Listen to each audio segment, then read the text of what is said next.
안녕하세요. 오늘 우리가 나눠볼 이야기는 바로 곁길이 주는 선물입니다. 보통 계획에서 벗어나면, 아, 망했다. 뭐, 시간 낭비했네. 이렇게 생각하잖아요. 그쵸?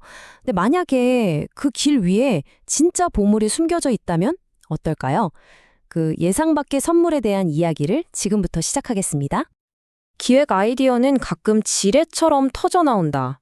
와, 이 말 정말 공감되지 않나요? 진짜 중요한 회의 하는데 누가 툭 던진 엉뚱한 농담에서 갑자기 아이디어가 떠오르거나 그냥 아무 생각 없이 걷다가 본 풍경에서 영감을 얻는 뭐 그런 순간들 있잖아요. 오늘은 바로 이 계획에 없던 곁길, 이 어떻게 우리의 창의성과 삶을 풍요롭게 만드는지 그 비밀을 한번 파헤쳐 보겠습니다. 자, 그럼 먼저 우리 모두가 막 고개를 끄덕일 만한 그런 상황부터 한번 시작해 볼까요? 대화가 원래 주제에서 벗어나서 막 산으로 갈 때 여러분은 어떤 기분이 드세요? 아, 진짜 중요한 회의하는데 갑자기 누가 주말 드라마 얘기를 막 꺼내요. 아니면 친구랑 진지한 얘기하다가 갑자기 이야기가 삼천포로 빠질 때 속으로 막 그러죠. 아, 시간 아까운데 빨리 본론으로 돌아가자 좀. 네, 맞아요. 우리 본능이 원래 효율성을 쫓아가거든요. 대화가 옆으로 새는 건 목표에서 벗어난 탈선 같은 거고, 어떻게든 다시 원래 길로 돌려넣어야 할 문제라고 생각하는 거죠. 마치 서울에서 부산 가는데 무조건 경부고속도로만 타야 한다고 믿는 것처럼요. 그럼 도대체 우리는 왜 이렇게 겹길로 가는 걸 불편해하고 심지어 두려워하기까지 하는 걸까요? 그 뿌리를 한번 파헤쳐 보겠습니다. 가장 근본적인 이유는요, 바로 통제력에 대한 욕구 때문이에요. 우리는 모든 게 내 계획대로 착착 진행되길 원하잖아요. 예측 불가능한 상황이 생기면 막 불안해지고요. 곁길은 바로 이 통제력을 우리한테서 뺏어가는 것처럼 느껴지는 거죠. 근데 한번 생각해 보세요.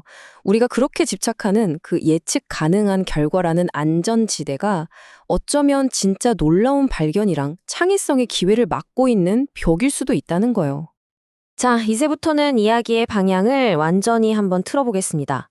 만약에 이 곁길이라는 게 버그가 아니라 사실은 숨겨진 기능, 뭐랄까, 이스터에그 같은 거라면 어떨까요? 여기 한 일화가 있는데요. 동료 교사들이 모여서 학생 상담에 대해 막 이야기하고 있었어요.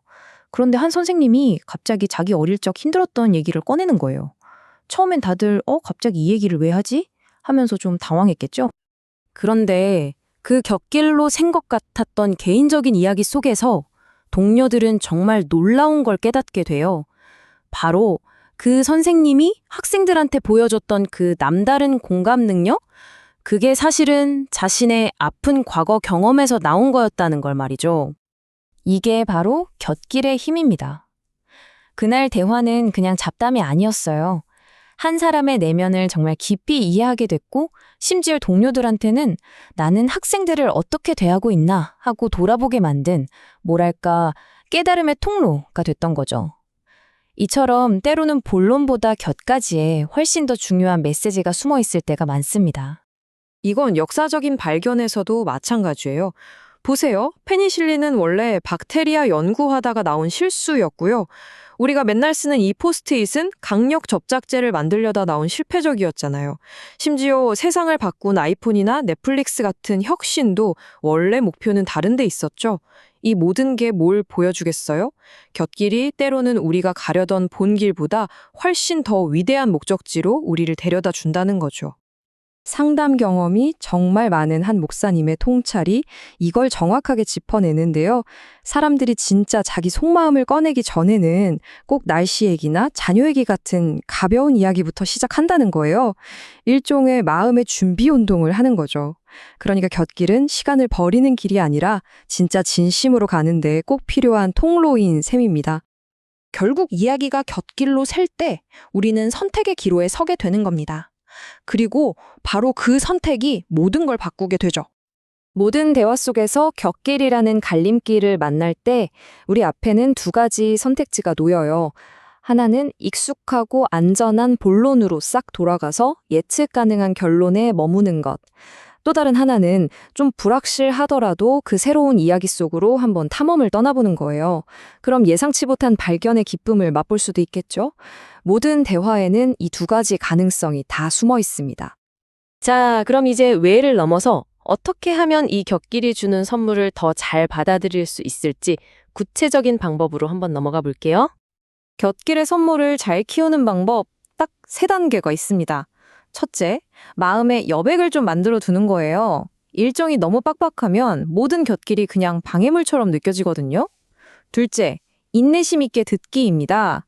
아, 이 얘기 재미없네 하고 성급하게 판단하지 말고 그냥 그 이야기가 어디로 가는지 한번 따라가 주는 거죠. 마지막으로 호기심을 따르는 거예요. 그거 좀 더 자세히 얘기해 줄 수 있어요? 바로 이 한마디가 새로운 세계의 문을 열어줄 수 있습니다. 이 세 가지 태도만 있어도 우리의 대화나 관계가 정말 놀랍도록 풍요로워질 거예요. 자, 이제 이 개념을 그냥 대화의 기술을 넘어서 우리 삶 전체에 대한 철학으로 한번 확장시켜 보겠습니다. 잠시 여러분의 삶을 한번 돌아볼까요? 혹시 원래 꿈꿨던 직업이랑은 전혀 다른 일을 하고 계신가요? 아니면 계획했던 인생 경로에서 좀 벗어나서 헤매고 있다고 느끼시나요? 우리는 종종 그걸 실패라고 부르죠. 근데 정말 그럴까요?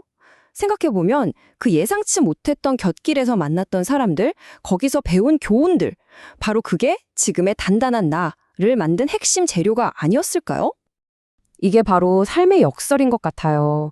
우리가 그렇게 피하고 싶었던 상처나 계획이 없던 실패의 경험들이 오히려 우리를 가장 강하고 지혜롭게 만드는 정말 귀한 자산이 되거든요.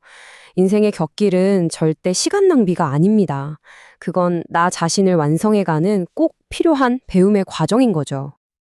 이 성경 구절이 우리에게 참 깊은 위안을 주는 것 같아요. 내가 아무리 완벽하게 계획을 세워도 인생은 결국 내 생각과는 다른 방향으로 흘러간다는 걸 인정하게 하니까요. 어쩌면 우리가 실수다, 실패다 라고 생각했던 그 곁길이야말로 우리를 진짜 성장시키기 위해 예비된 진짜 목적지였을지도 모릅니다.